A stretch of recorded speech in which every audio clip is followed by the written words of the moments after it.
But I guess it's now time to move on to the next topic of the day, which is about integrative medicine. And this story is about is around the Chinese government approving 3 traditional Chinese medicine products for sale to help treat COVID-19. The government's National Medical Products Administration as a special approval procedure to provide more options for COVID-19 treatment. In a clinical trial of 102 patients with mild symptoms in Wuhan, patients with combined treatments compared with the control group of patients receiving only Western medicine, the recovery rate was 30% higher, according to this research. To talk to us more about this subject in general, we are now joined by Dr. Michael Dixon, who is the chair of the College of Medicine. In its new health manifesto, Hope for the Future, the college is calling for social prescribing to be fostered and accelerated across the board. Social prescribing enables health professionals to refer people to a range of local, non-clinical services to support their health and well-being. Assalamu alaikum, peace be with you. A very warm welcome to the Breakfast Show. Dr. Dixon, can you hear us? I can. Can you hear me? Yes, I can hear you now. Brilliant. Thank you. Thank you very much. Thank you very much for joining us on the Breakfast Show, firstly. Really a pleasure to have you. It's a great pleasure to be here.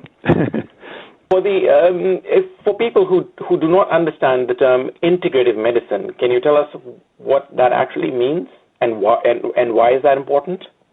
Yes. Well, I suppose it's bringing together both conventional medicine, but also complementary and traditional medicine. If you like, what the Prince of Wales calls the best of both worlds. But it sort of goes beyond that because it's really about how we increase our ability to use nature's self-healing powers, because conventional medicine is often trying to confront these, trying to reverse nature's processes. And I think you could say that integrated medicine is trying to increase our ability to use them. And the reason why it's necessary is because we're seeing that Western medicine can't conquer everything. We're seeing an increase in long-term disease, an increase in antibiotic resistance. The use of opiates is now killing more young men in America than any other element for them. And in the UK, that's increasing as well. We're seeing increasing unhappiness amongst our young people, increasing mental health problems. So we need to have a slightly different perspective if we're going to start really tackling some of these enormous problems. So, how does the integrated medicine affect our overall well-being? So, as if we compare it to the conventional pills and other medications. Well, I think it goes deeper, you see. I think but the trouble with Western medicine is we've created a pill for every ill, but it's, it only, if you like, sorts that bit of the body that the doctor is trying to treat or the patient's trying to improve. With integrated medicine, it's about mind, body and spirit. It's about whole person medicine, healing the whole body, the whole mind, and therefore looking at something that's much more fundamental in terms of treatment. Also in terms of trying to prevent people being ill in the first place. If we are more resilient, if our diet, our social relationships, the herbs we take, etc., are helpful, then we won't fall ill in the first place. So I think integrated treatment goes much deeper. And particularly important, in the wake of, COVID and the epidemic we've just had, where we've seen some people falling ill, some not falling ill, and sometimes we know the reason because it might be overweight, but quite often it may be simply the lifestyle that they're leading, and we need to know a bit more about what really does stop people falling ill, not only for COVID, but the next epidemic and long-term disease more generally. So you've mentioned that the pandemic has actually highlighted the mental and physical benefits of exercise and social connections. So also access to green space. So we need to actually start thinking differently. So have actually the scientists then been too indulged in actually producing new medications rather than actually looking for simpler medication and solutions? Yeah, I believe that's absolutely true. I mean, that's not to in any way, not praise the way in which we've come up with these really vital vaccines that are going to reverse the course of the epidemic. But in general, yes, we've failed to look into these things properly. I mean, we know that social isolation can be as harmful to your health as smoking. And we know that food is probably the biggest determinant of whether you fall ill, especially with cancer or heart disease. And we need to look more at these things, and particularly at herbs, because there are quite a lot of herbs that have antibacterial and antiviral activity. And we simply haven't researched them enough, and we really need to do that. I mean, remember that 60% of our medicines are derived from plants and herbs, and we need to start researching them properly. And unfortunately, almost 0% of our national budget goes into research of this kind. But if we do that, I think we could produce some very simple remedies that do increase our ability to be resistant to disease and do prevent us falling as ill as we might do when we get these things. But we simply haven't had the good, solid research to do that yet. So your college's, health manifesto is hope for the future. So does that actually mean integrated medicine is the future, and do you see a different future? And yes, I mean, in health-wise, if we, yeah.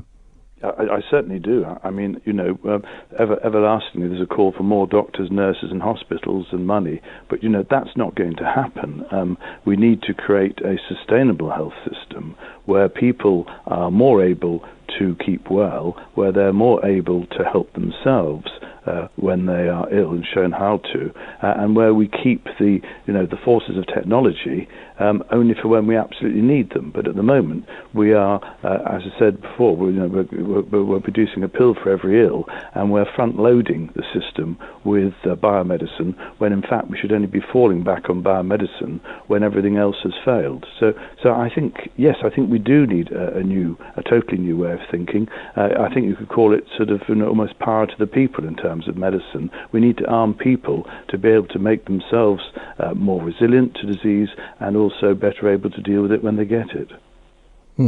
So if actually we move towards the traditional medicine, like homeopathy and other herbal treatments, so how do you think it is going to affect the medical industry in the future? Well, certainly in private medical systems, doctors are paid almost because people are ill, and there's no incentive for them to be well. Fortunately, our National Health Service, that's completely different, and I hope that we will see a much better appreciation by our doctors and the system for means of patients making themselves better and being better in the first place, and I think that does mean a slight change in the medical brain, from being very biomedical to seeing that all these other factors beyond drugs and procedures are as important in keeping healthy and healing as the things that we're offering them. So I hope we'll see greater respect for complementary practitioners, and I hope we'll see greater respect for these other factors, from housing to planning to green environment to food in medicine. We're already seeing it to some extent in medical schools, where social prescribing is now taught in virtually every medical school, and medical students are beginning to aware that these social factors are as important sometimes as their medicines. So do you see actually a frame shift in our approach towards, the treatment for post-pandemic? Yes, I do. I see a great move away from simply drugs and procedures. And this is part of a far bigger change, I think, in terms of the question of how do we make our health system sustainable. And it goes all the way to climate change, because certainly natural remedies and people helping themselves to be healthy and being able to help themselves is all much more in the grain of using less technology and climate and saving on resources and all the rest of it. So I think we are going to see a real change in the way people think when they're planning cities and looking at the green environment, when we're looking at what we do in our lives in terms of growing food and appreciating the environment. I believe we're going to see a real change in how medicine behaves and also in the lives that we live. I mean, education is a very important aspect. So, is there a need to educate the public and regarding other options which are available? And secondly, how can we actually do that? Well, I think there is, and one of the problems here is probably the things I'm talking about aren't quite as dramatic as new drugs for new diseases, which tend to catch the newspaper headlines. So I think, yes, I mean, we're already working with that in the college. We are about to form something called the Integrated Medicine Alliance, which brings together all the complementary modalities. And in the next month or two, we'll be launching that with information for the public on what sorts of complementary medicines they can use for what sorts of problems. But I think it's going to go even further than that. I think we need to start talking much more about food, and it's not simply about the healthy foods that you read about. It's also that if you have a generally healthier diet, your biome is better, and your gut absorbs healthy food better, but also it affects your mental health and your physical health. And we need to start getting these messages out, I think, so that people recognize that there's so much that they can do for themselves and within their communities, which has an equal and sometimes more impact than the medicines we give. Dr. Michael Dixon, thank you very, very much. It was a pleasure talking to you, and thank you very much again for joining us. It's a great pleasure. Thank you very much for inviting me. Thank you. Bye. Bye.